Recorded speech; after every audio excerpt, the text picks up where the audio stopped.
Hi guys, and welcome to the Friday Live thing on a Wednesday. But it's Tuesday. It's a Tuesday. It's not even a Wednesday. Oh, this is my life, just down to a T. So it's one day of the week, but it's not Friday because we're rebels. This is what rebels do. It's the Dave live thing. Something live thing. Right. Something. So the reason we're doing this is my wife, much as I love her, is a woman. So she doesn't understand things that men understand. So when she says to me, hey, Mark, I can get hold of a rescue boxer puppy. Can I get it, please? I went, of course you can, darling. She said, can we go and get it at the weekend? I went, well, we've got to go on Friday if you want to get it, because that's her day off. I said, where is it? She went, Lugo. I went, where's Lugo? Galicia. Now, imagine a map of Spain. We're at the bottom right-hand corner, right down as far south as you can get. You go where I'm at the moment. If I go 500 meters, I'm in the Mediterranean Ocean, right? Look at a map. Lugo, top left, right? Closest place in Spain to America. It's 1,100 kilometer drive there and 1,100 kilometers to drive back, right? So that's basically 24 hours of driving. Right, I've got 24 hours of driving to do. So we're going up Thursday morning, staying overnight, picking the dog up, and then trying to get back before she goes to work on Saturday evening. It'll be fun. Oh, look, they know. I told you they'd notice. Oh no. Yeah. And anyway. The crazy thing is, it's not even morning. It's now an afternoon. So it's like, yeah, it's not even a Friday morning live thing. It's a Tuesday afternoon-ish kind of thing. So yes, I like Alison's logic. You know, it's it's definitely the way forward. Yeah, great, isn't it? I'm sure there's other places you can get, like, you know, boxer puppies, but it has to rescue one. It's cute. So it looks like the first one we had. So we've got a new member of staff starting on Monday. I'll give it a couple of days to settle in, then it can start work. But this is right. So that's like 2,200 miles of kilometers of driving I've got to do. Right. This is a man who got a bus the other day into Marbella because I didn't fancy driving. Right, which is a 10-minute drive. I went, no, I'll just jump on the bus. It's easier. I can't be bothered driving. Yes. Yeah. So it just goes to show that men are as illogical as women. And you know what? I almost got into trouble this week. I had somebody comment on one of my Facebook ads, basically going, whoever created this post needs to be fired, as is usually the way with my Facebook comments on my ads. And what I put in there was something along the lines of, because it was aimed at men, this advert was aimed at men, and for some reason Facebook, in their infinite wisdom, decided to show it to women.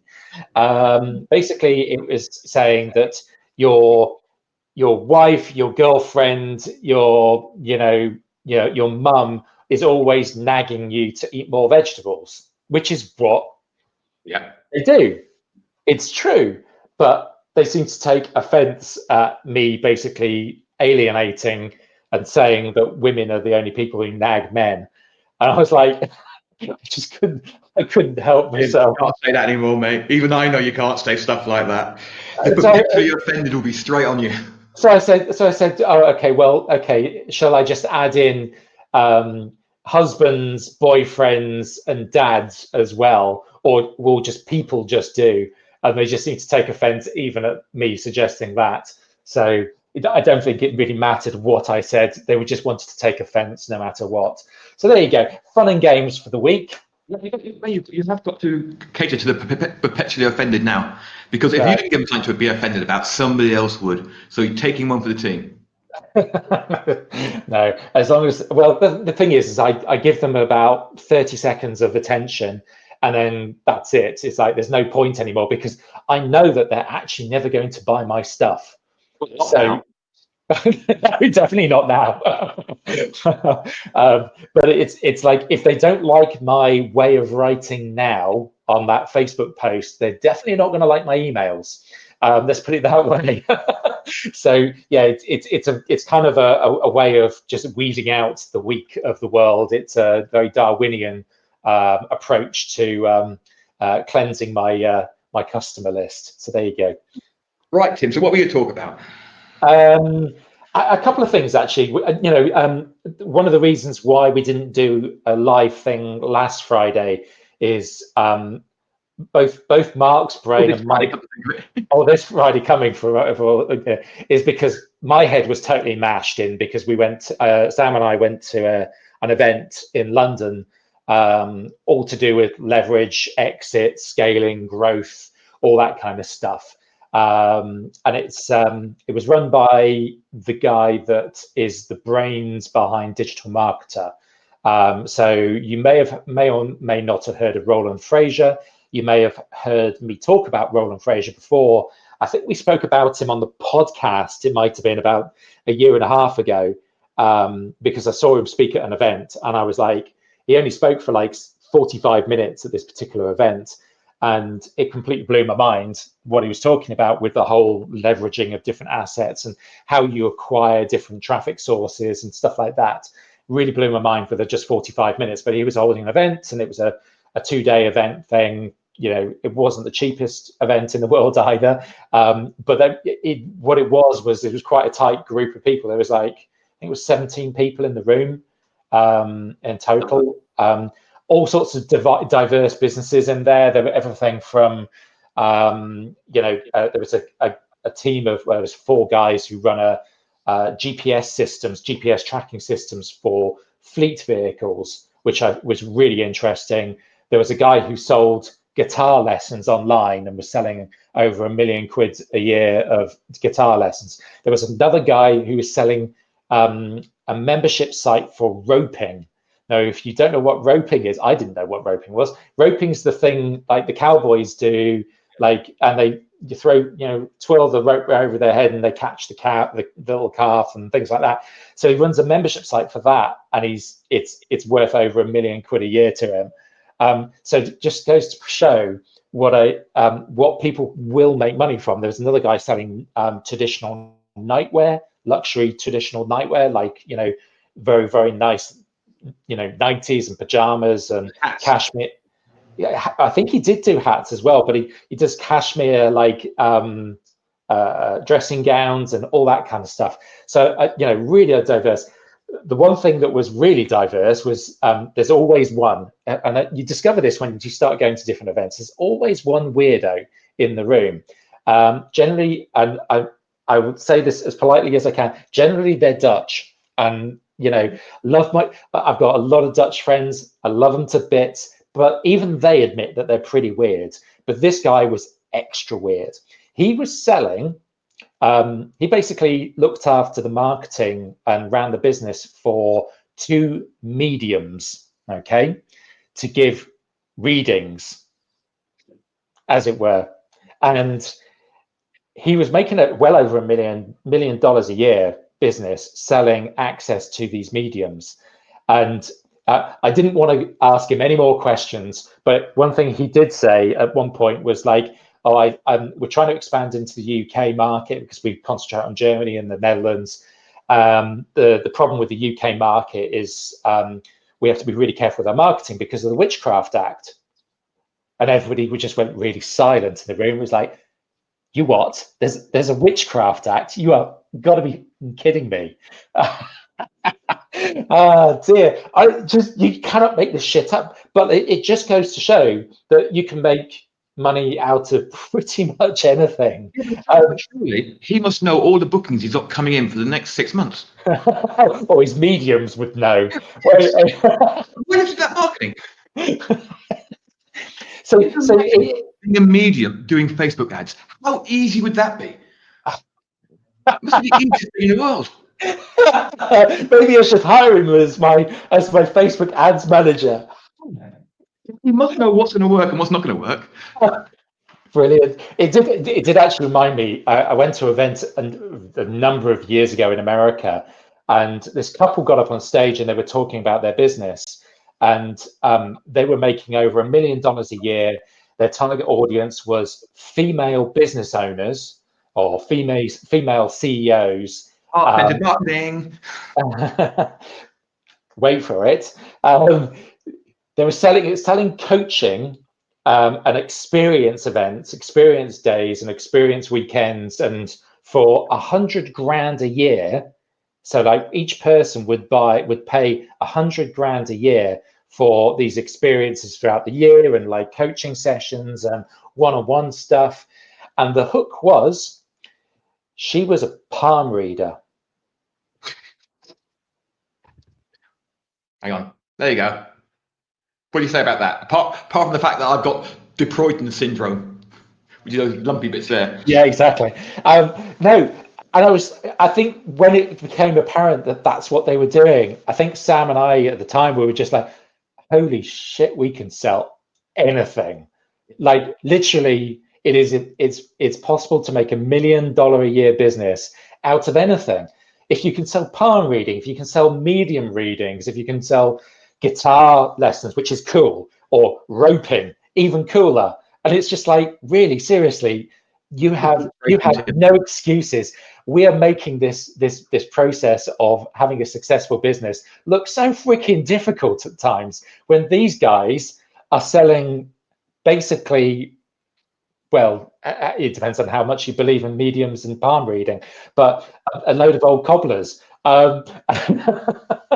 So yeah, don't ever dismiss your idea. I think there is a market for it. Let's put it that way.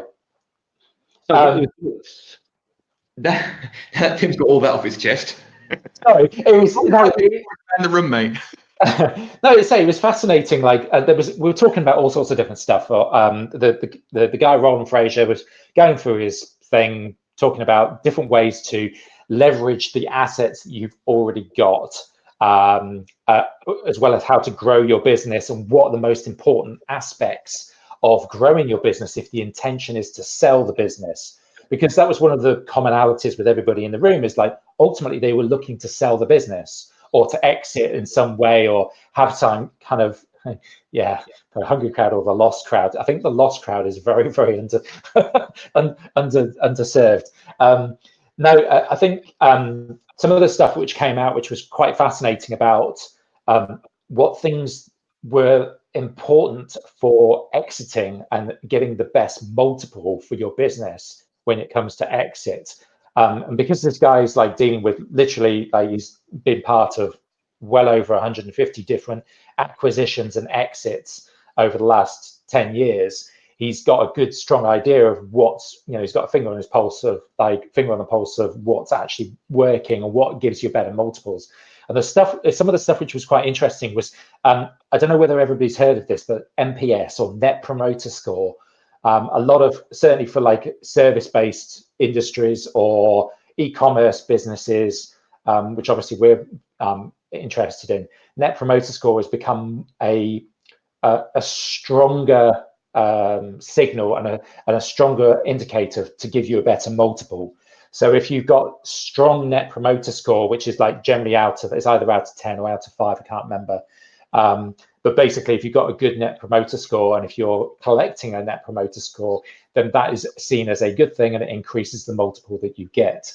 The other thing, obviously, which I've known about for years anyway, which is the multiple based upon the subscriptions or the monthly recurring revenue, so MMR, which is huge at the moment.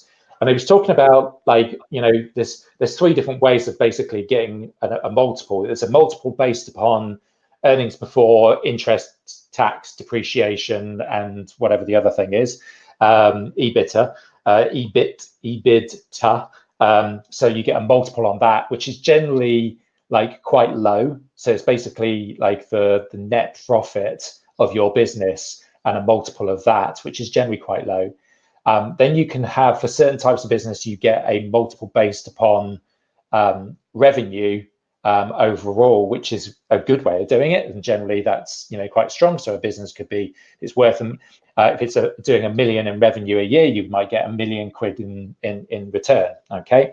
That for subscription businesses, the multiples are insane. They are currently around about 35 times the multiple on revenue, which is insane, because you've got a strong indicator of whether there is going to be continued business going forward in the future. So subscription businesses are extremely strong, which is great for, it's one of the things I knew I had to really double down on with our e-commerce business, is the subscription side of what we do. So for us, that's, going to be certainly one of the biggest areas of focus over the next sort of, well, until we decide to sell the business. Subscriptions is a huge part. So if you can, and it's subscriptions as in software as a service, it could be subscriptions as in subscriptions for a standard membership site and things like that. That's where you get the strength. So one of his tricks of developing a business is changing it from a one and done kind of type sale of a product. He makes it into a subscription style business, or selling a software product on a subscription. And so if you look at a lot of the digital marketer stuff now, it's very, very much subscription focused. And that's on purpose to increase the valuation of that company. So yeah, there's a lot of interesting stuff there. He was talking about all sorts of stuff to do with, like, how you break up your company to make sure that, when you do come to sell, that you basically don't create a job. You don't sell yourself into a job, if that makes sense. Because the problem with a lot of big business owners is, like, say, for example, I sold Lean Greens today. I'm basically salaried and paid through Lean Greens right now. Now, if I sold my business today, I would then be a salaried member of staff. They'd want to keep me on board so that the business would continue to run. So there's ways of actually setting up your business so that you separate yourself away from the brand, so that when somebody wants to come along and buy you or buy us, and they buy the brand, they don't buy me. And that's really, really quite important as well. So there's some really, really interesting stuff in there. So yeah, all good. Cool. So what's your plan going forward for that now? Just to okay, in 5 years' time, we're going to exit the business. This is what we got to do between now and then. So there's two things. It's like, there was another aspect of it. It was like, how do we acquire customers at the moment? At the moment, we rely very much on Facebook. And Facebook it's like we're acquiring a new customer one at a time, which is generally the slow way of doing it. So what we're looking at doing, which I've been trying to do anyway, but it's like we've got more of an idea of how we go about it now, which is acquiring assets. So whether it's acquiring other businesses or acquiring things like YouTube channels or Facebook pages, Facebook groups, that kind of thing, and taking ownership of those where there's an existing traffic, where there's an existing audience, so that you essentially acquire, if Facebook page has got 250,000 people in the Facebook group, and you buy the group, which is certainly possible. It's not totally, it's something that Facebook doesn't generally like people doing. There's no marketplace for it, but you can certainly approach an owner of, say, a Facebook group and say, well, we can buy your Facebook group from you and we'll give you a whole bunch of money for it, because acquiring access to 250,000 people is, in that way, is way cheaper than me acquiring 250,000 people to come to my website through Facebook ads. So, you look at it as it's a cheap way of acquiring customers.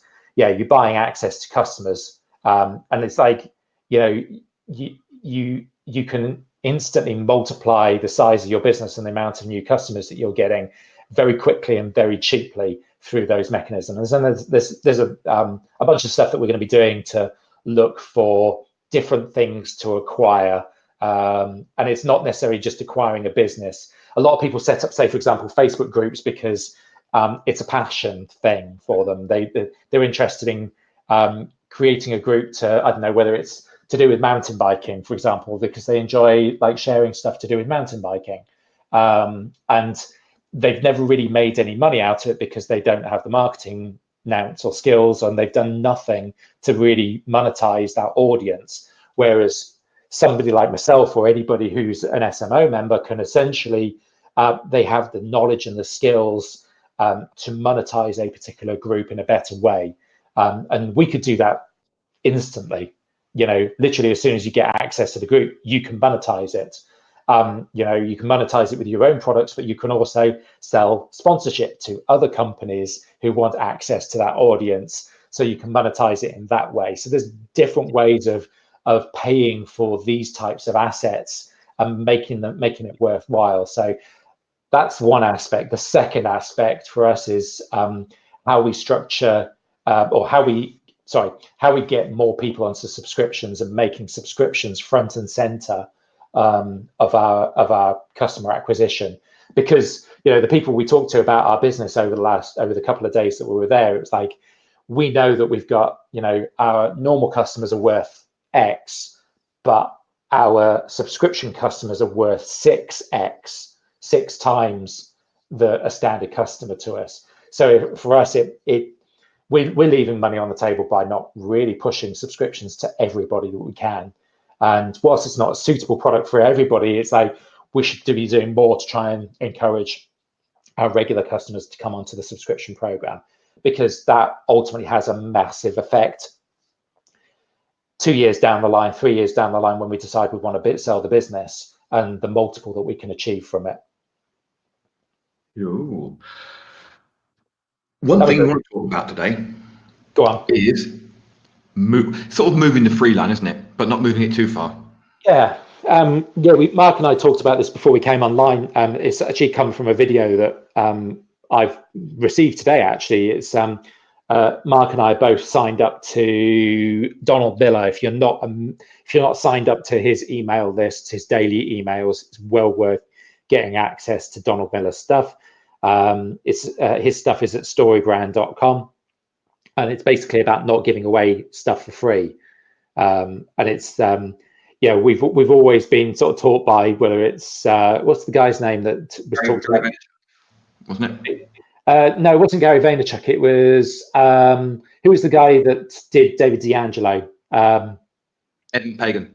Evan Pagan. He talked very much about moving the free line, and which is all well and good, and you can do that, and it's still advisable to give content away and give information for free to a certain degree and help people move along the line. One of the things that I've become to understand better certainly with things like Lean Greens is if you can help people achieve the result that they want, regardless of whether they give you your credit card or not, your whole business as a whole will grow. So it's why we do things like this Friday Live thing on a Tuesday. It's so that we give good value, we give great information, regardless of whether you give us your credit card information or not, and buy into or join SMO Pro or purchase any of the training programs that Mark's got. It doesn't matter. Ultimately, the people who are going to want to go to that next level are going to go to that level anyway. But it's kind of like, yes, give without necessarily expecting anything particularly in return. However, don't give away like your kind of core product for free. It's kind of like, it's why I don't give away, say, for example, I don't do free samples of Lean Greens, because there's no point, and two, there's a reason why you shouldn't give away stuff away for free, is because people won't respect it. And that was the key thing to take away from this was, it's like, the key thing is, if you give away, if I say, for example, I gave somebody a tub of Lean Greens away for free, every time I've given away a free tub of Lean Greens, people have generally not finished the tub. I've given my mum free product and she hasn't used it. And it's like, which just shows. At least when I give Mark stuff, he generally uses it.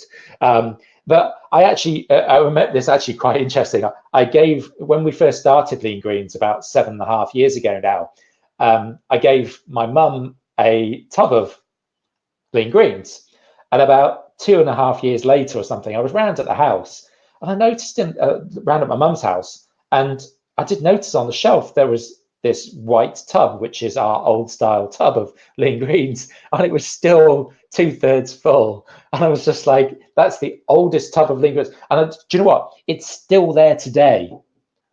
7 years down the line, it's still there. I can't. So I think we're all the same though. If I, for example, I mean, I get given lots of courses by people. I think, can you check this out? In the hopes that I'll promote it. Yeah. Or even just because, say, Andre will give me a course. I would say the vast majority of them The ones that I'm given, I don't actually go through. The ones that I pay for and buy, always go through it. Yeah. It is really difficult. It is, and it's like it's difficult to respect something when you're given it for free. And it's like you use the example of Andre, and like we're both really good friends with Andre, which is a really lovely situation to be in. And there was a point where Andre wanted to give me access to one of his products for free, and I was like, no, I'm going to pay for it, because if I pay for it, I'll go through it. And as much as like I appreciate the freebie, I actually would prefer to buy it from you, because then I will actually go through it and fully respect it. And it's so important to see that. Like, and you can get hooky copies of stuff, but generally you just won't respect the content as well as much as if you pay for it. So very much, generally don't give away access to your membership sites for free. Don't give away access to products for free if people are asking for a freebie, because they won't respect it. They won't do it the justice that people who actually pay for stuff. So when I found my courses on some of them hooky sites, I've got a choice. I can ignore it, or I can DCMA them. DCMA takes time, doesn't generally work. The way I look at it is, look, the people who are basically stealing the course aren't going to buy it anyway, and they're not even going to bother watching it. So, I mean, the only thing that might happen is they'll read one or two chapters or one or two videos, and then they go, "Oh, this is quite good." And then something else comes out they can't get hold of. They may possibly buy it, but I don't know. I think the interesting part is like people are always looking for freebies, and it's like the amount of times I literally every day of the week people ask me, "Oh, do you do a sample? Do you do free samples of your products?" And it's like, no, because there's multiple reasons why, but if people get a freebie, the amount of times we've done like giveaways and freebies of stuff. We did an event in London years ago where we had a stand, and we sampled like thousands of people over the course of 3.5, 4 days. And like out of those thousands of people who like sampled, probably only sold to about 15, 20 of them. And it's just like, because what did they respect what we, the freebie, the sample? Yeah, maybe but they didn't see any benefit from taking it once. Yeah. They didn't respect it as okay, well, it's a £45 type of stuff, and I'm going to go through it fully to see the full benefit of it from taking it every day for 33 days. And that's the important bit. You got to, you don't get an instant reaction unless it's like a can of Red Bull, where you get a free can of Red Bull and it gives you a kick up the ass, and you're bright-eyed and bushy-tailed for a couple of hours kind of thing. But it's very much the whole, like, for most products it takes a long time. It's over a period of time before you actually see and feel the benefit from it. Yeah, it is difficult, because naturally in your head, if I give people free stuff, then they'll spread the word and they may become affiliates. Nah, hardly ever. And I think we've all learned that the hard way. Yeah, it's like the influencer thing as well, like influencers and affiliates and all this kind of stuff. It's like when people approach us and say, "Oh, I'm an influencer and I've got this X amount of followers and blah blah blah. Can I get a product, some of your product trials, and I'll promote it. I'll talk about it to my audience." And it's like, my first reaction is, go and buy it first and see whether it's actually something that is right for you and right for your audience. Because and to a certain degree, even with affiliates for products that are out there, like digital products, it's actually better to actually trial the product first and pay for the product. It's one of the things that Mark and I always talk about with affiliate marketing. It's like, personally, I don't promote anything that I don't pay for myself.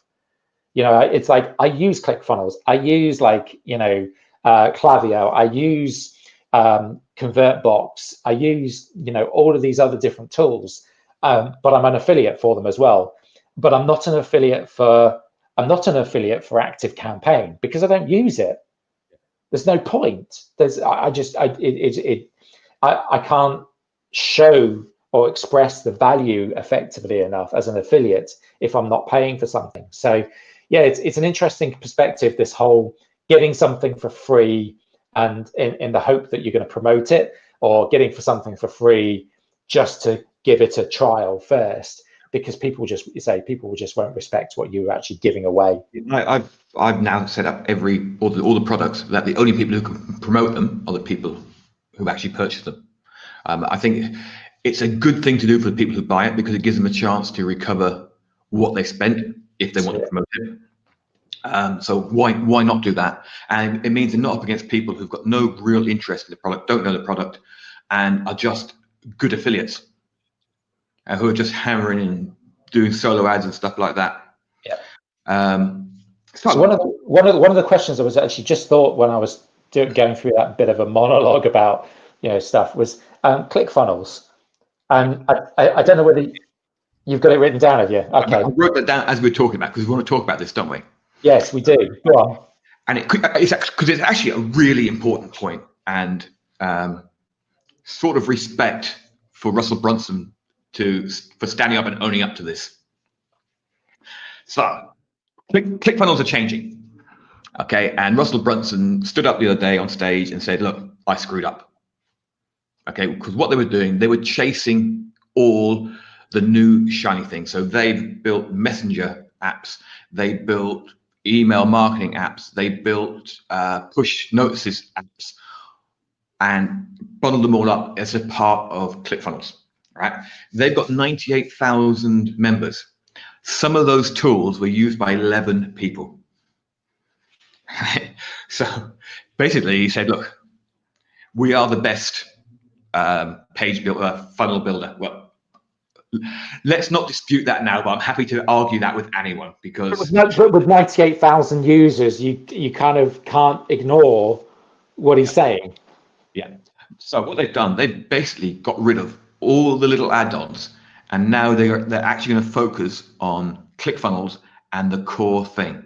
And when they need something like a decent membership site, rather than bolt it on, they're going to try and integrate with existing solutions, which I think is a great idea, because something like LearnDash, if that's integrated into it as part of it and it comes as part of the bundle, would be a major step forward.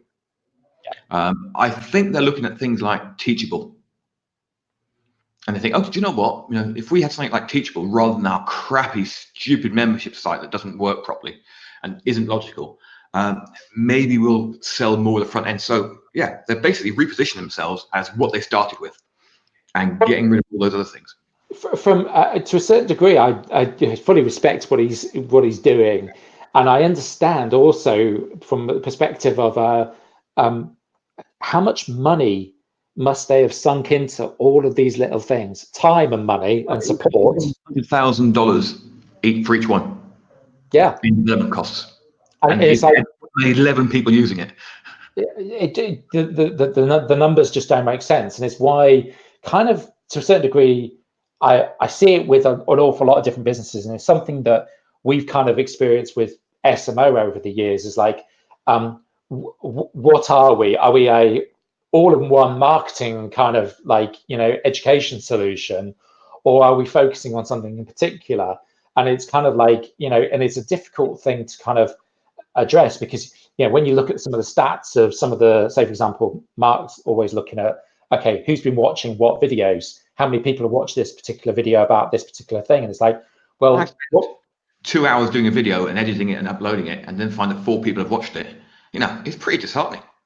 It's disheartening, but also it tells you a story. It's like, okay, so what is important? Why are people on your list? It's like, why are people paying you money? It's like, okay, whilst it may feel like, and I suppose I can see from Russell's perspective as well, like he's probably going, we've pushed ourselves too broad, and we start talking about all these other things where we shouldn't really be getting involved in, because people aren't interested in them because they've already got other solutions elsewhere, and it's not worth us diluting our message, our core message about what ClickFunnels is and why people signed up to ClickFunnels in the first place, which was as a funnel building application.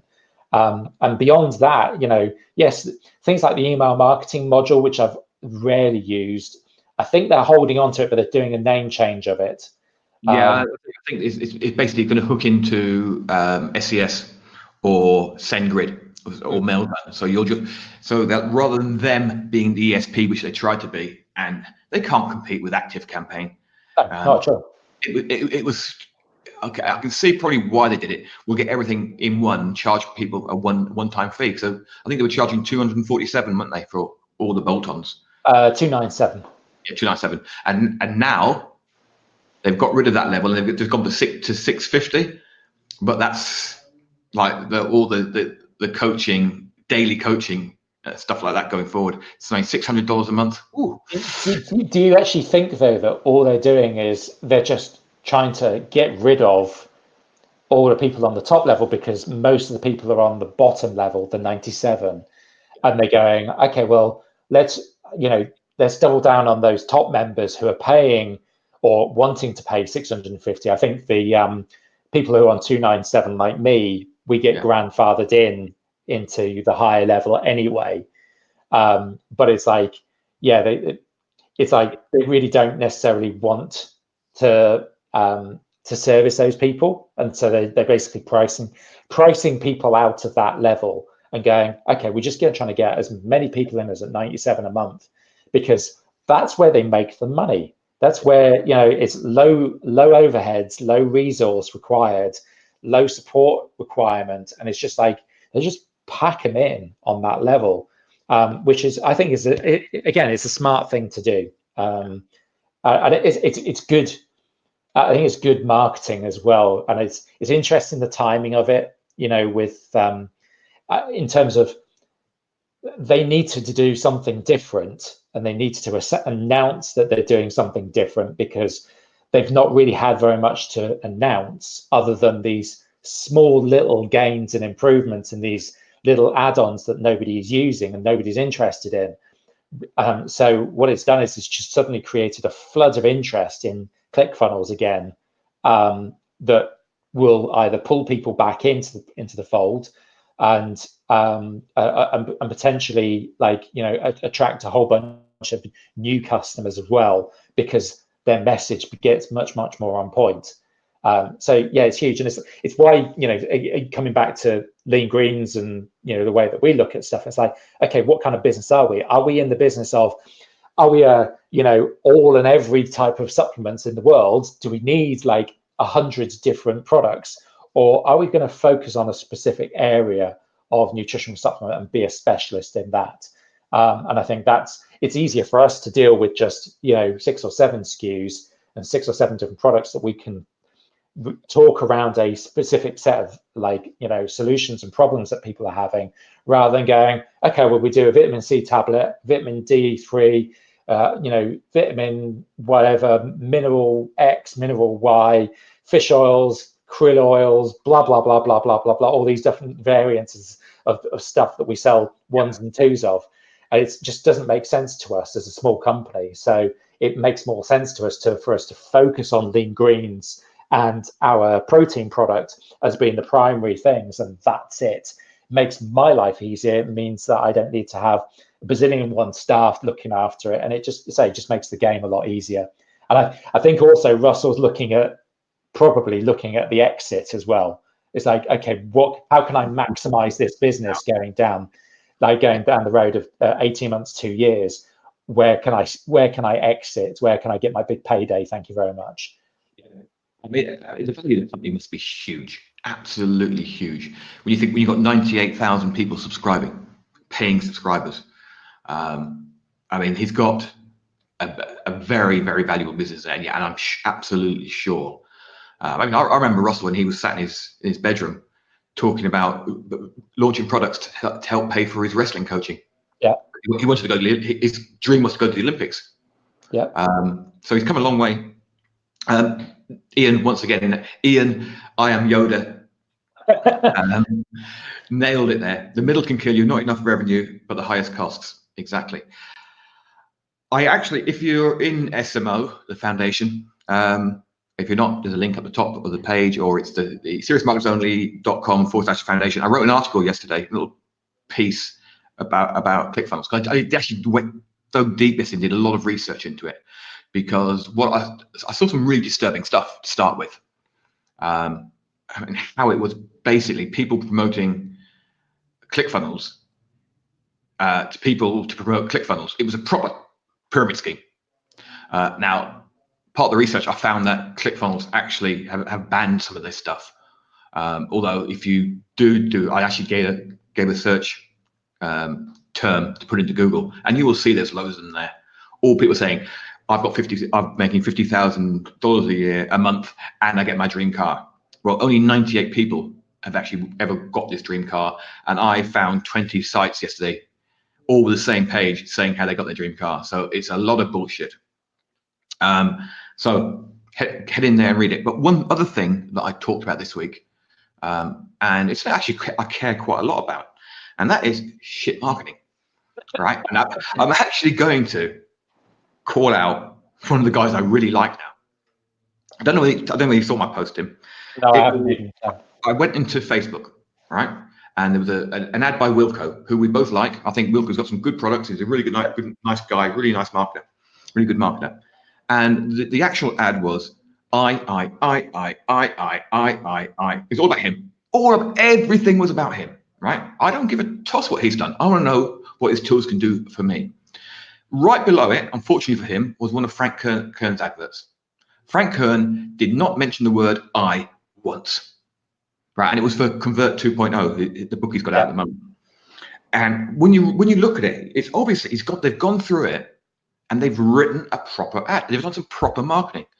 And I'd expect nothing else from Frank Kern, but they've removed every reference to himself. It's all about the person. Right? It says, you can do this, right? Do this, and this will help you do this. Rather than I. Would you like to do what I did? No, I didn't. I don't. I want you to show me what your product means to me, not what you've done using it, what I can do. And I think it's really vitally important. So I've got an article about that as well, with some examples. It's a fundamental aspect, and it's something I learned probably, close on 15 years ago when I first ran my own personal training studio. It's this whole idea of I versus you, and I find that incredible, that even that fundamental aspect of marketing for some, from some very top marketers, and Wilco I would put into that, can make that kind of mistake. And it's like, okay, so is it Wilco who's creating that particular Facebook post, Facebook ad? I don't know, or is it somebody else who's done it? Who has it come out as a mistake, kind of thing? And it's interesting. When you look back at his ads in the past, I mean, this is for Connectio. I mean, they're all pretty similar. They always talk about what he's managed to achieve using his tools. Rather than what to achieve. One of the interesting things, because I see the Frank Kern ads all the time as well, the Frank Kern ads, and I've seen it with a few others as well, some of the other top marketers, and it's the imagery that they use on it. And the Frank Kern ones stand out like a sore thumb, which is why they work. And it's whilst the content of the ad, the actual text says you, the image is all about him, or the lifestyle. It's to give him a due, this one was a picture of the book. That was right. So the ones I've seen of him sat on a nice luxury sofa with his wife, kind of a quarter of the way up the stairs, in a beautiful dress, looking absolutely stunning, radiant woman that she is. And you just go, oh, holy crap! It's a really cool image but it kind of has that very regal look to it. And I'm obviously they've tested different creatives to see which ones work, but obviously because I'm seeing that one a lot, obviously that's the winner. And I'm seeing a few other marketers doing similar things, where they've at a luxury dining table, or and it's kind of like the antithesis of the cliched standing in front of your Lamborghini kind of thing. It's kind of okay, this is my lifestyle, but I'm not bragging, kind of thing. And it's not so in your face, like standing next to your Lamborghini. It's kind of like, this is just me and my wife hanging out at my house kind of thing, in my garage in the Hollywood Hills. Here's my library. Oh no, it's blah blah. I'm never going to say whose library it is, but I know it's not Ty Lopez. I know who it is as well. But we're not going to give that one out, that secret out. But no, it's interesting some of the imagery that they've been using, and it's like clearly that viewpoint of a perfect lifestyle or the optimal lifestyle is still works, but it's not doing the cliched like standing in front of your Ferrari or driving around in your Rolls Royce kind of thing that you've borrowed from a mate kind of thing. So yeah, it's interesting. Bad marketing, good marketing. Who knows what marketing is? You're good marketing. Just go and start buying vintage 1950s newspapers and vintage 1950s magazines. You'll learn everything you want from that. I've been one of the things that we've been looking at the last 2 weeks. And I appreciate we're getting to 45 minutes through this, but I wanted to see what Huel was doing. Have you heard of Huel? So like, it's not. They say it's not a meal replacement. It's a meal replacement drink, and it's actually quite popular with a lot of our customers. So we thought, well, let's go and buy it. So I went and bought it, and their website is shocking. It's actually really badly done in some respects. But then you go, okay, so they're selling millions of boxes of this stuff. So they're obviously doing something right. So like the focus is very much on subscriptions, which was a good hint. And when we got the box, when it arrived at the house, the packaging was amazing, and it's something that we're upgrading with our own sort of delivery, is the unboxing experience and stuff like that. One of the interesting things that I've noticed is like they don't do any email marketing. What? We've had not one single email from Huel. Right, stop everybody. Somebody who writes good emails, message them and offer your services on a free basis for the first month, and then if you increase their sales, you get a cut of it. Because it's not like I'm going to keep on wrong.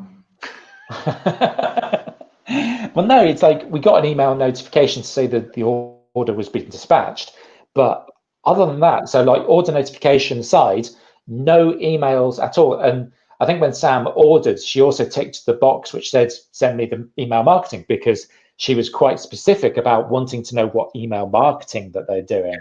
And nothing, absolutely nothing. And it's interesting because they do, yes, they focus on subscriptions, but you can buy one time only. It's kind of like, for me, that's like the biggest open goal in the world. It's like, if somebody signs up as a subscription, great, that's one group that you're going to communicate with in one certain way. Now there's the other group that are buying once for the first time, and it's like, okay, how are you going to get them to become a repeat customer again? We're not going to become a repeat customer for them, because we just wanted to see what the marketing was like and to try the product ourselves and see if we can mix it with lean greens and stuff like that. But it's like, I'm not going to buy it every single month. Now, surely one of the best marketing things is like, send me an email to say, come and buy some more. Sign up to our subscription is the best way of buying the product, blah, blah, blah, blah. But no, they're not doing any of that at all, which was amazing, absolutely amazing. So, there's an open goal there, in my opinion, because that's how you serve your customers better. And surely that's a way of increasing the revenue of your business. So who's to know what goes on in the background with companies like that? Obviously, they're well funded, very, very well funded. They haven't grown organically. They've basically been given a whole bunch of VC money that's helped them grow very, very quickly. So who knows how they've been advised. I knew you weren't going to buy again. They knew. Yeah, they obviously saw like the email address and was like, oh, that's that bloody Lean Greens company again. Yeah. Right then, I think we'll knock it on the head. That was good. Thank you. I'll be in the office tomorrow, and then I'm going on for my 2,200 kilometer journey. Enjoy your drive. You can't navigate, and don't ask important questions. And on the way back, you've got a slightly incontinent young puppy in the boot. Yeah, the car's going to stink. It's going to smell of piss after about the first hour. Yeah, and cute and everything. Brilliant. Freshness. Driving down with all the windows open. Absolutely. Never mind. Cool. It's doing good stuff. So probably next week we'll get back to our normal Friday morning slot. We'll see. If you're not a member of the foundation already, it is free, despite what we talked about earlier about free stuff. There is a link up there somewhere. Yeah, and if you're listening on the podcast, it's the link below, down there. SeriousMarketersOnly.com/foundation is free access to our sort of base level, if you like, access to what we talk about on a regular basis. And then, of course, if you're a member of Foundation, make sure you sign up for Pro. That's where we take you to the next level, and all that kind of stuff. So. Yeah. No, and yeah, actually, well, I want to talk about next. I know what we're going to talk about next time we do it. We're going to talk about branding. So I'm thinking of my lifestyle marketer page. I want to take it up a notch. I'm up at the blog, so that's another project. Okay, that's it, guys. Thanks for watching, listening, and just being you. Heart-centered marketing. Hang on, how was it? Heart-centered marketers. We love you. Bye.